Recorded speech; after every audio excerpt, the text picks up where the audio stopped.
France, the land of romance, is currently in turmoil. On September 10th, there was a major protest in France, with up to 8,000 security officers deployed to confront the public. Tear gas was used, and more than 200 people were arrested, all within just the first hour of the protest. These are the French people, often called the most romantic nation in the world. So what could have made them so angry that they took to the streets like this? They're practically burning down their own cities. In this video, I've gathered the economic reasons that have driven the French to protest and cause such chaos, leading to yet another economic paralysis. There's definitely a backstory to all of this, and the roots of the problem actually go all the way back to historical times. And what's even more important than what might be destroyed or ruined is, since this is a finance channel, of course we want to know, for anyone with money tied up in French assets, what could possibly happen as a result of all this? What's the real situation in France, and how did it get to this point? Why are the people from the world's most romantic nation so fired up? You can find more supporting information about France at this QR code. And the thing I'd love for you to do most is hit that subscribe button, so if I post a new video, we'll be able to meet again. Sound good? Thank you. When it comes to the French economy, I can say outright that its current status is the economy is in bad shape. This is due to the French government's spending habits, which are simply excessive, regardless of the reasons, whether it's to maintain political popularity or anything else. But what's clear is that the time has come for the French government and the country itself to pay the price. One of the most glaring figures that really shouts out that the government can't handle it anymore is the public debt, or the country's debt. Right now, France's public debt stands at 113% of its GDP. Basically, imagine the French people earn 100 units, but have 113 units of debt to pay off. That's simply unsustainable.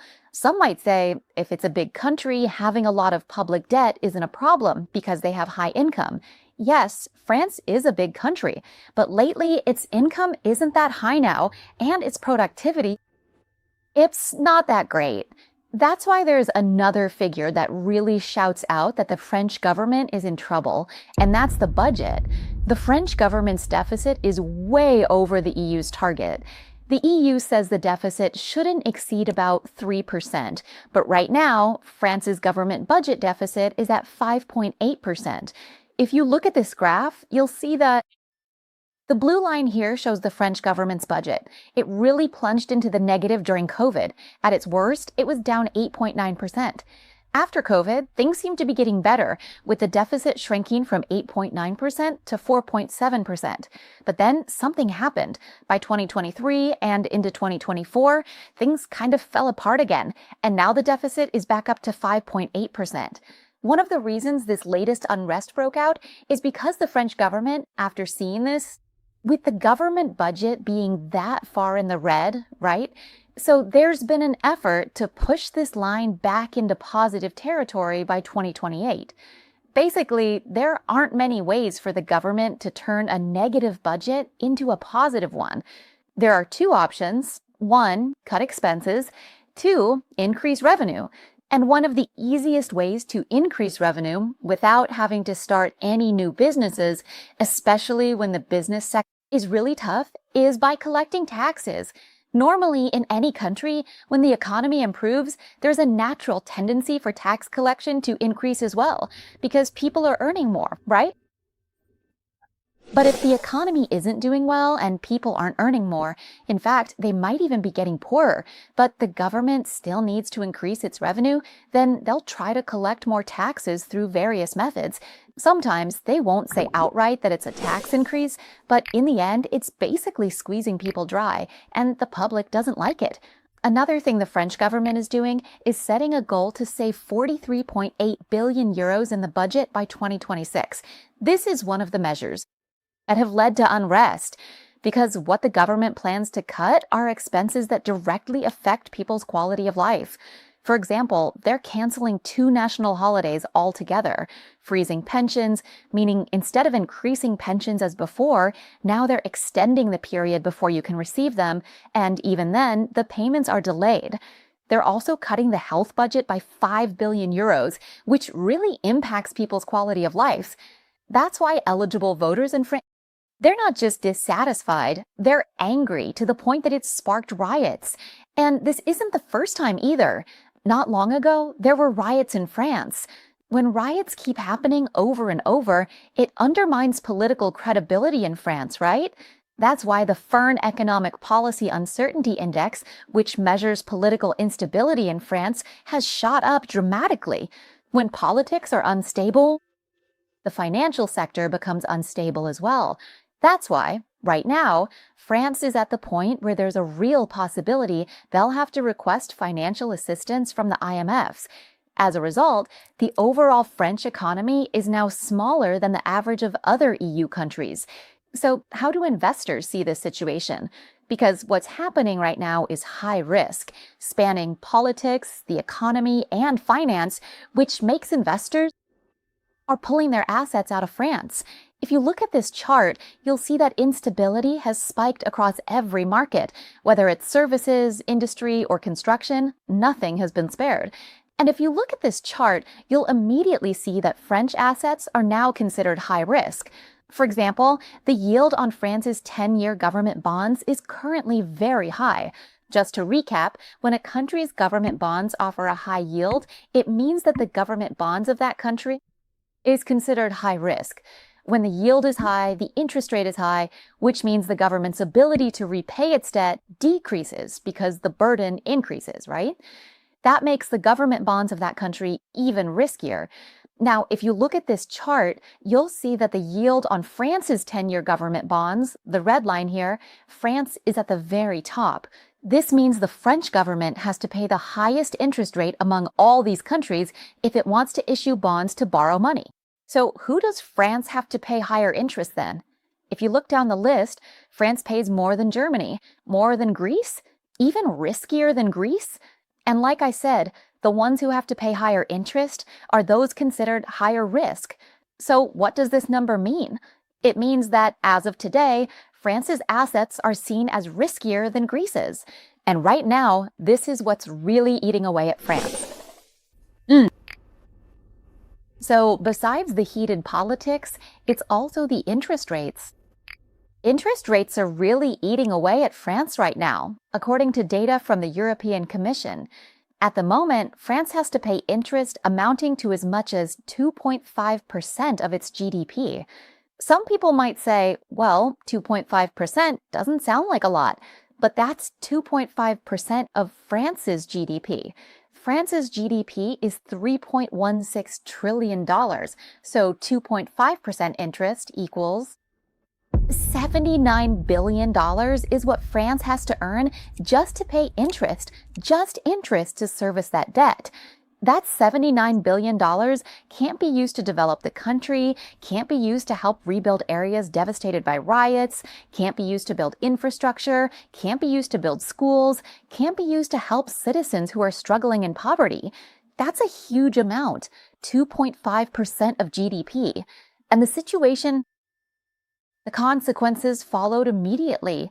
After the political and economic instability, France's credibility took a hit. The global rating agency, Fitch Ratings, downgraded the credit rating of French government bonds from A+ to AA-. If you look at this chart, you'll see that France's credit rating has been downgraded 4 times since 2010, and each time it's been a sharp drop, one after another. When one agency downgrades, the other 2 usually follow. The main ones are Fitch Ratings, Moody's, and S&P. This time, Fitch downgraded first, so there's a good chance that S&P and Moody's will follow suit. Now, why does a lower credit rating matter? It matters a lot. A lower credit rating means less credibility, right? And less credibility is because the risk is higher. So if the credit rating drops, when you go to borrow money, you'll have to do it at a higher interest rate. And France already has a lot of interest payments. The interest burden is 2.5% of GDP. So if Fitch downgrades their credit rating and the French government wants to borrow more or issue more bonds, they'll have to pay even higher yields than before. We can already see that France's 10-year government bonds now have the highest yields in the Eurozone. If the French government has to pay even more interest on future loans, it means the government's ability to repay its debts will decrease. A reduced ability to repay debt means there's a higher risk that the French government might default on its debt, basically skip out on payments. That's what investors are seeing when they look at French investments or assets today. And you know what's scary? It's even scarier than when Greece had its financial crisis, because Greece was just a small country, but France is the second largest economy in the Eurozone. That means if France's assets, like French government bonds, were to default for real, it would mean that any French asset, no matter where it is, whether it's held by any commercial bank, any central bank in any country, or any state-owned company anywhere in the world, anyone holding French assets would get hurt when things collapse. It would trigger a domino effect of destruction. So the question is, France used to look really good, didn't it? Wow, it was so romantic. So why has France, one of the first countries to enter the Industrial Revolution, right at the forefront, ended up here? The story actually starts before the Industrial Revolution. France used to be the center of several major regional wars, and there were conflicts on a huge scale. There was once a specific period of time in the country when this led to a massive migration. Back then, the group that left were the Protestants, who emigrated because of intense religious persecution during the Middle Ages. Whether it was a coincidence or not, this group happened to be highly skilled in engineering during the early days before the Industrial Revolution. And when that group of people emigrated from France, honestly, at that time, France probably didn't realize or even know that this was what we now call a brain drain. That was one of the first and most significant brain drain events in French history. But it didn't really seem to be a problem, because when the Industrial Revolution came around, France was like, well, let's have a revolution. They didn't feel the need to rely on engineers or anything, because France was moving in a different direction. When it comes to craftsmanship, you'll notice that France never really had a massive industrial sector. They didn't have huge steam engines or large-scale manufacturing bases like other world powers. As I mentioned, France relied on an economy built around skilled craftsmanship and luxury goods, slowly made but with high profits. Is that good? Yes, it's good. They got rich and the profits were really high. World-class luxury brands are French. A tiny leather handbag can sell for hundreds of thousands, even millions. This makes the French have really high productivity, because they spend their time making those bags. In just 1 hour, wow, a single bag is so expensive, right? So you could say that in 1 hour, the productivity of the French in terms of money is extremely high. That's why they're rich enough to take it easy. That's why France has become famous as a country of leisure and romance. But this whole romantic image, it's kind of unbelievable, isn't it? But there's a critical point here.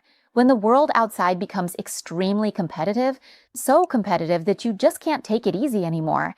At that point, because of their culture, the French can't really adapt to such intense competition with the rest of the world. And at a certain point, when the people focus on craftsmanship, on luxury work, on taking it easy, right? But big industries, every country still needs them.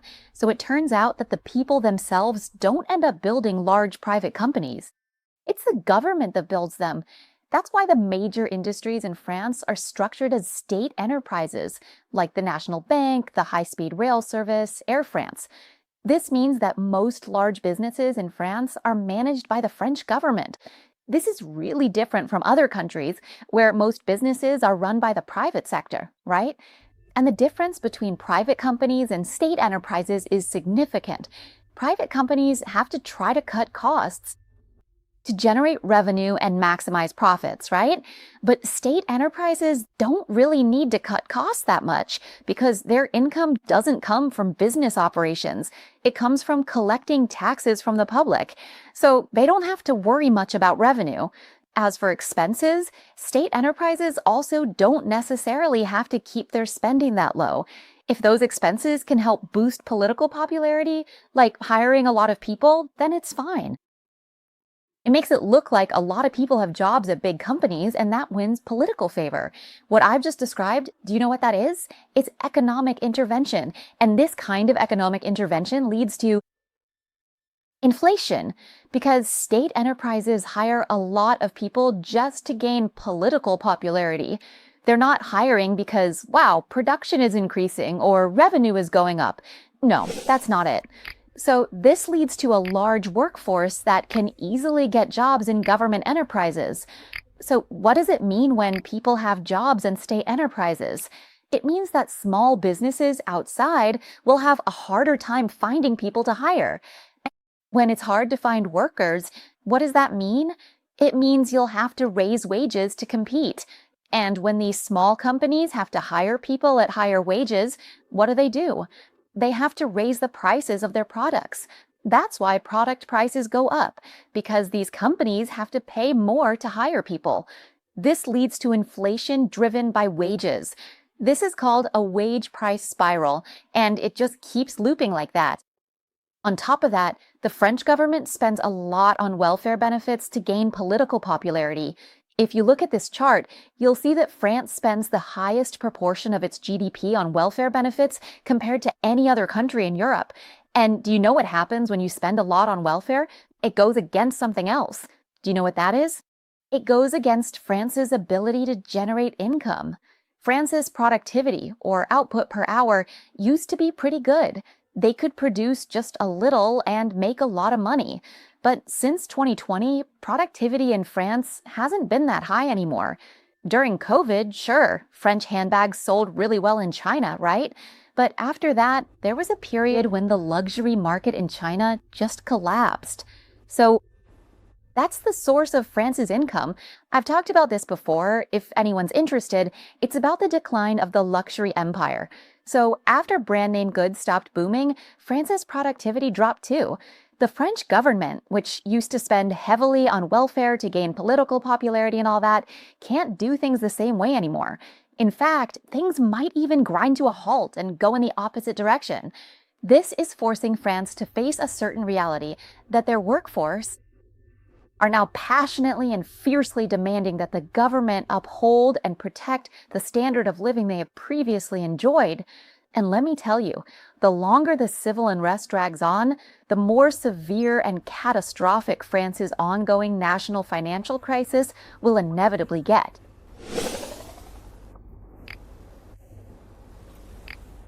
Thanks for the coffee from Duchess.